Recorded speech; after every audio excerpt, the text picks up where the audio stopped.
গ্রাম বাংলার সেই চিরচেনা সকাল, নীল আকাশ, সবুজ বিল আর জল কেটে ছুটে চলা জালের শব্দ। নরসিংদী থেকে রায়পুরা মেন রোডের পথে মেজেরকিন্দি গ্রামের বুলেট চত্বর পেরোতেই চোখে পড়ল এক মন ছোঁয়া দৃশ্য। ছোট্ট একটি ব্রিজের পাশে শান্ত জলের মাঝে দাদা আর নাতনি এসে বসেছে মাছ ধরতে।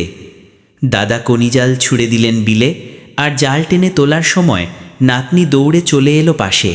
তার চোখে কৌতূহল, মনে উচ্ছ্বাস। দাদার জালে ধরা মাছগুলো একে একে নাতনির হাতে এসে মাছের ঝুড়িতে জমা হচ্ছে।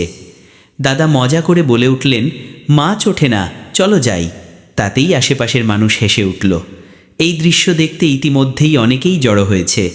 যেন সকালের এই আড্ডায় ফিরে এসেছে শৈশবের দিনগুলো, যখন আমরা নিজেরাও ঠিক এভাবেই দাদু নানুর সঙ্গে মাছ ধরতাম। প্রকৃতির কোলের এই সরল আনন্দভরা মুহূর্তগুলো আজও গ্রামের মানুষের জীবনের অবিচ্ছেদ্য অংশ। আর এই ভিডিও দেখলেই মনে পড়ে যাবে আমাদের সেই হারিয়ে যাওয়া শৈশবের গন্ধ মাখা দিনগুলো।